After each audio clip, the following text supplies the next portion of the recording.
നമ്മൾ ഇംഗ്ലീഷിൽ സാധാരണ പറയുന്ന ഒരു പദമാണ് വൺ സൈസ് ഫിറ്റ്സ് ഓൾ എന്നുള്ളത്. പക്ഷേ അതിന് വേറെ രീതിയിൽ നമ്മളിപ്പോൾ നോക്കിക്കഴിഞ്ഞാൽ ഇന്ത്യയിൽ ഇപ്പോൾ എല്ലാം വൺ നേഷൻ വൺ സംതിങ് എന്നുള്ള ഒരു സങ്കല്പത്തിലേക്കാണ് നമ്മൾ പോകുന്നത്.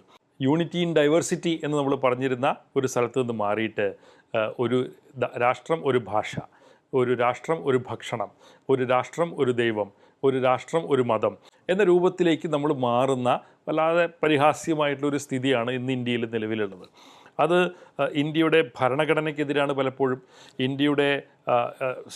ഇന്ത്യ എന്ന ആ ഒരു യൂണിയൻ ഓഫ് സ്റ്റേറ്റ്സ് സ്ഥാപിച്ചെടുത്ത ആ പ്രക്രിയയ്ക്ക് തന്നെ ഘടകവിരുദ്ധമാണ് ഇത്തരത്തിലുള്ള വൺ നേഷൻ വൺ സംതിങ് എന്നൊക്കെ വിളിക്കുന്ന ഒരു സംഗതി. ഇപ്പോൾ നമ്മൾ ഒരു രാഷ്ട്രം ഒരു തെരഞ്ഞെടുപ്പ് എന്ന് കേൾക്കുന്നു. അങ്ങനെ ഇതിൻ്റെ ഭാഗമായിട്ട് തന്നെ നടക്കുന്ന ഒരു പ്രക്രിയ ഒരു രാഷ്ട്രം ഒരു ദരിദ്രൻ എന്നുള്ള സങ്കല്പത്തിലേക്ക് നമ്മൾ പോകുന്നു. ഇത് ഞാനിങ്ങനെ പറയാൻ കാരണം പല പദ്ധതികളും ഇന്ന് പരിപൂർണമായിട്ട് കേന്ദ്ര സർക്കാർ കൈയടക്കി വച്ചിരിക്കുന്ന ഒരു സ്ഥിതിയുണ്ട്. കേന്ദ്ര സർക്കാർ സംസ്ഥാനങ്ങൾക്ക് ആവശ്യം വേണ്ട പണം നൽകുന്നില്ല. സെസ്സുകൾ, സർചാർജുകൾ, മറ്റ് പിരിവുകളൊക്കെ നടത്തിക്കൊണ്ട് കൂടുതൽ നികുതി വരുമാനത്തിൻ്റെ വർദ്ധിതമായ ഒരു ഭാഗം കേന്ദ്ര സർക്കാർ കൈയടക്കി വച്ചിരിക്കുന്നു. കഴിഞ്ഞ 10 വർഷത്തെ അല്ലെങ്കിൽ 12 വർഷത്തെ കണക്കെടുത്ത് നോക്കിക്കഴിഞ്ഞാൽ ഏകദേശം 40 ലക്ഷം കോടി രൂപയാണ് ഇങ്ങനെ സംസ്ഥാനങ്ങൾക്ക് കൊടുക്കാതെ കേന്ദ്രം പിരിച്ച് കയ്യിൽ വച്ചിരിക്കുന്നത്. ഇത് കേന്ദ്രത്തിൻ്റെ വിവിധ പദ്ധതികൾക്ക് വേണ്ടി അവർ ചിലവഴിക്കുകയാണ്. PM യോജന എന്ന് അറിയപ്പെടുന്ന PM ഡാഷ് യോജന എന്ന് പലതും അവിടെ ആഡ് ചെയ്യാൻ കഴിയും. PM ആവാസ് യോജന അല്ലെങ്കിൽ PM സംതിങ് യോജന, അന്ന യോജന എന്നൊക്കെ പറയുന്ന വിവിധ പദ്ധതികൾ വഴി ഈ പണം ചെലവഴിച്ചു കൊണ്ടിരിക്കുകയാണ്. തെറ്റില്ല. പക്ഷേ അതിൻ്റെ ഒരു പ്രശ്നം, ഈ പണം സർക്കാരുകൾക്ക് നൽകുകയും നിങ്ങൾക്ക് നിങ്ങളുടെ സംസ്ഥാനത്തിൻ്റെ ആ സമൂഹത്തിൻ്റെ പശ്ചാത്തലത്തിൽ അതിൻ്റെ സ്പെസിഫിക് ആയിട്ടുള്ള ആവശ്യങ്ങൾ നിർവഹിക്കുന്നതിന് വേണ്ടിയിട്ട് നിങ്ങളിത് ചെലവഴിച്ചു കൊള്ളൂ എന്ന് പറഞ്ഞ് തരുന്നതാണെങ്കിൽ നമുക്ക് ആവശ്യമായ രീതിയിൽ അത് ചെലവഴിക്കാം. പക്ഷേ ഇപ്പോൾ നടക്കുന്നത് അവർ ഡൽഹിയിൽ നിന്ന് തീരുമാനിക്കുന്നു ആർക്ക് കിട്ടും എന്ന് തീരുമാനിക്കുന്നു. അതിൻ്റെ ഭാഗമായിട്ട് അവർക്ക് മാത്രമേ ഇത് കൊടുക്കാൻ കഴിയുകയുള്ളൂ എന്നൊരു വ്യവസ്ഥ വയ്ക്കുന്നു. കുറച്ചു കാലം മുമ്പ് ജലസേചന രംഗത്തൊരു സ്കീമുണ്ടായിരുന്നു.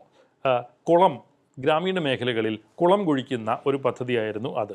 പക്ഷേ അതിൻ്റെ ഗൈഡ് ലൈനിലുണ്ടായിരുന്നത് മിനിമം 13 മുതൽ 15 ഏക്കർ വരെയെങ്കിലും ആ കുളത്തിന് വിസ്തീർണമുണ്ടെങ്കിൽ മാത്രമേ ആ പദ്ധതി വഴി ഗുണം ലഭിക്കുകയുള്ളൂ. ഇപ്പോൾ കേരളം പോലെ ഒരു സംസ്ഥാനത്ത് 15 ഏക്കർ വരുന്ന ഒരു കുളം കുഴിക്കണമെങ്കിൽ എത്ര ബുദ്ധിമുട്ടാവും? കേരളം മുഴുവൻ എടുത്ത് നോക്കിക്കഴിഞ്ഞാൽ ചിലപ്പോൾ 1-2 കുളം കുഴിക്കാൻ ചിലപ്പോൾ കഴിഞ്ഞേക്കും. പക്ഷെ നമുക്ക് ആവശ്യമുള്ളത് 1-2 ഏക്കറുള്ള കുറേയധികം ചെറിയ കുളങ്ങളാണ് നമുക്ക് ശരിക്കും പറഞ്ഞു കഴിഞ്ഞാൽ നമ്മുടെ ഗ്രാമീണ മേഖലയിൽ ആവശ്യം. പക്ഷേ ഈ സ്കീം ഉപയോഗിക്കാൻ നമുക്ക് കഴിയുകയില്ല. ഇതുപോലെ തന്നെയാണ് പിന്നീട് PM ശ്രീ പദ്ധതിയിൽ നമ്മൾ കണ്ടത്. ഇത് തന്നെയാണ് ആയുഷ്മാൻ ഭാരത് പദ്ധതിയിൽ നമ്മൾ കണ്ടത്.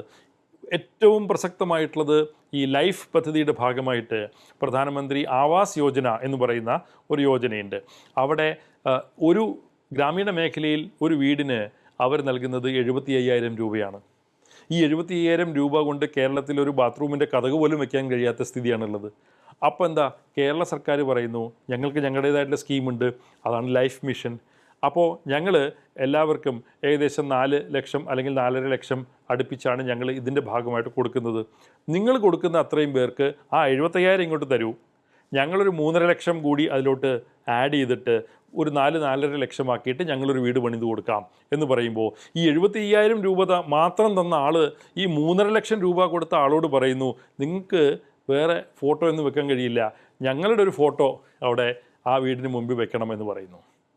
ഓക്കെ, സംസ്ഥാന സർക്കാർ പറയുന്നു എന്തിനാണ് ഫോട്ടോ വയ്ക്കുന്നത്, എന്തിനാണ് ഒരു ശിലാഫലകം അവിടെ സ്ഥാപിക്കുന്നത്?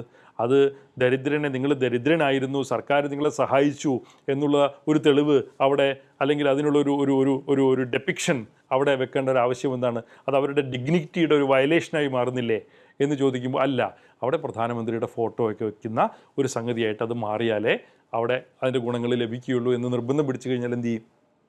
അപ്പോൾ ഇങ്ങനെ ഈ ഒരു രൂപത്തിൽ വല്ലാത്തൊരു കേന്ദ്രീകൃത സംവിധാനമായിട്ട് നമ്മുടെ ജനാധിപത്യം മാറിക്കൊണ്ടിരിക്കുകയാണ്. ഇത് പല പദ്ധതികളിൽ നമ്മൾ കാണുന്നുണ്ട്.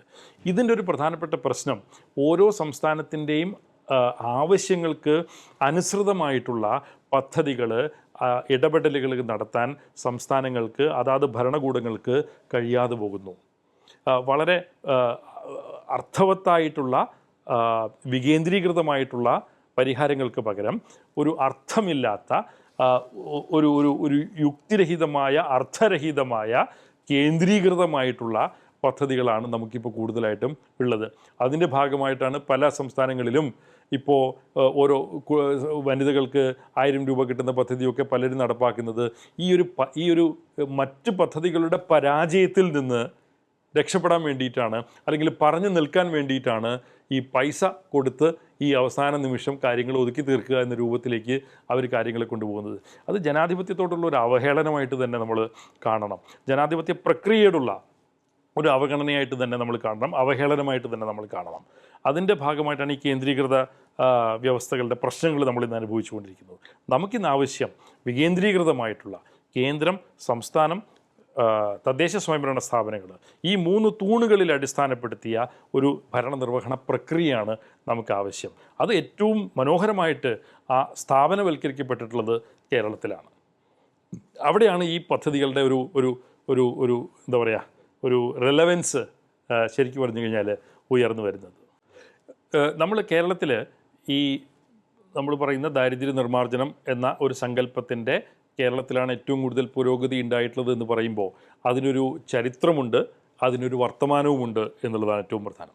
ആ ചരിത്രം എന്ന് പറയുന്നത് ലോകത്ത് ഈ ദാരിദ്ര്യത്തെ കാര്യമായിട്ട് കുറച്ചു കൊണ്ടുവരാൻ സാധിച്ചിട്ടുള്ള സമൂഹങ്ങളുടെ കണക്കെടുത്ത് നോക്കിക്കഴിഞ്ഞാൽ ഒരു കോമൺ ഫാക്ടർ അവർക്കിടയിലുണ്ട്, അത് ഭൂപരിഷ്കരണമാണ്.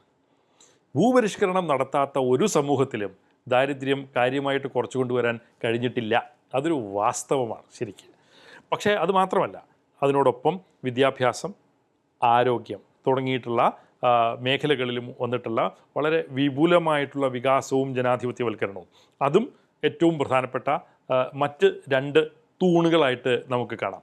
അപ്പോൾ ഭൂപരിഷ്കരണം, വിദ്യാഭ്യാസം, ആരോഗ്യം, ഈ 3 തൂണുകളിൽ ഊന്നിയിട്ടാണ് ആദ്യത്തെ ഒരു കുതിച്ചുചാട്ടം സമൂഹങ്ങളിൽ ഉണ്ടാവുന്നത്. കാരണം അത് പലപ്പോഴും ഈ സ്വാതന്ത്ര്യാനന്തരം അല്ലെങ്കിൽ രണ്ടാം ലോക മഹായുദ്ധത്തിന് ശേഷമൊക്കെ വന്നിട്ടുള്ള പ്രധാനപ്പെട്ട രാജ്യങ്ങളെടുത്ത് നോക്കിക്കഴിഞ്ഞാൽ അവർ വളരെ ദരിദ്രരായിട്ടുള്ള കാർഷിക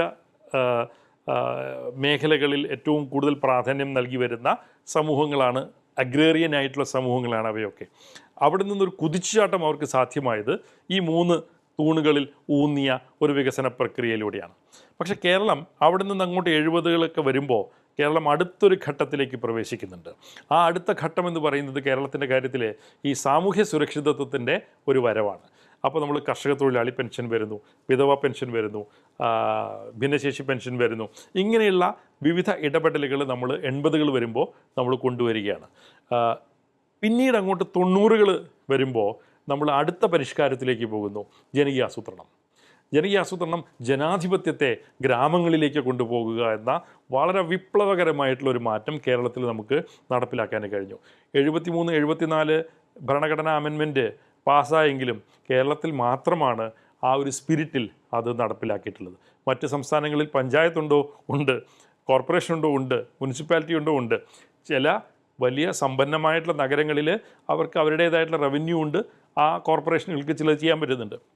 പക്ഷേ ഗ്രാമങ്ങളിലേക്ക് പോയി കഴിഞ്ഞാൽ, മറ്റ് സംസ്ഥാനങ്ങളിലേക്ക് പോയി കഴിഞ്ഞാൽ അവർക്ക് പണവുമില്ല, വിഭവങ്ങളില്ല, മാൻ പവറില്ല, ഒന്നുമില്ല, അധികാരങ്ങളുമില്ല.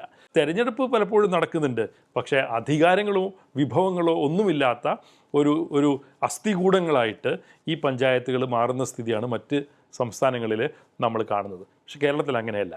കൃത്യമായിട്ട് ഇന്ന് മൊത്തം പ്ലാൻ ഫണ്ടിൻ്റെ ഏകദേശം 28% നമ്മൾ പഞ്ചായത്തുകൾക്ക് അൺടൈഡായിട്ട് നമ്മൾ കൊടുക്കുകയാണ്. അങ്ങനെ അവർക്ക് അവരുടേതായിട്ടുള്ള പ്രോജക്റ്റുകൾ ഉണ്ടാക്കാം, അവരുടേതായിട്ടുള്ള ഇടപെടലുകൾ അവർക്ക് കൊണ്ടുവരാം. അങ്ങനെ ഒരു വലിയ വിപുലമായിട്ടുള്ളൊരു സംവിധാനം നമ്മൾ അവർക്ക് വേണ്ടി ഒരുക്കിയിട്ടുണ്ട്. ഇത് കേരളത്തിൽ മാത്രമാണ് ഉള്ളത്. പക്ഷേ ഇവിടുന്ന് നമ്മൾ പിന്നെ മുമ്പോട്ട് പോയി 2016 ആയപ്പോൾ പഴയ സംവിധാനങ്ങൾ, വിദ്യാഭ്യാസം, ആരോഗ്യം തുടങ്ങിയിട്ടുള്ള സംവിധാനങ്ങളെ നവീകരിക്കുന്നതിന് വേണ്ടിയിട്ട് നമ്മൾ പൊതുവിദ്യാഭ്യാസ യജ്ഞം കൊണ്ടുവന്നു, പിന്നെ ആർദ്രം മിഷൻ കൊണ്ടുവന്നു. അങ്ങനെ നമ്മുടെ ജില്ലാ ആശുപത്രികളും താലൂക്ക് ആശുപത്രികളും നമ്മുടെ പബ്ലിക് ഹെൽത്ത് സെൻ്ററുകളും വരെ ലോകോത്തര നിലവാരമുള്ളതായിട്ട് മാറി. നമ്മുടെ ക്ലാസ് മുറികൾ സ്കൂളുകളിലൊക്കെ സ്മാർട്ട് ക്ലാസ് മുറികളായിട്ട് മാറി. പഴയ പെൻഷനുകൾ നമ്മൾ വർദ്ധിപ്പിച്ച് 1600 രൂപ വരെ ആക്കി. അങ്ങനെ ഒരു പുതിയ ഒരു ഉണർവ് ഈ മേഖലയിൽ, പുതിയ ഒരു കൂട്ടം പരിഷ്കാരങ്ങൾ നമ്മൾ 2016 മുതൽ കൊണ്ടുവരാൻ ആരംഭിച്ചു. അപ്പോൾ ഭൂപരിഷ്കരണം വിദ്യാഭ്യാസം ആരോഗ്യത്തിൽ തുടങ്ങി, സാമൂഹ്യ സുരക്ഷിതത്വത്തിൻ്റെ ഒരു നിർമ്മാണം, ക്ഷേമനിധി ബോർഡ്, പെൻഷനുകൾ, ഇതൊക്കെ വരുന്നു. പിന്നെ അവിടുന്ന് ജനകീയ ആസൂത്രണം വരുന്നു. പിന്നെ ഇതിൻ്റെയൊക്കെ ഒരു നവീകരണം 2016 വരുന്നു.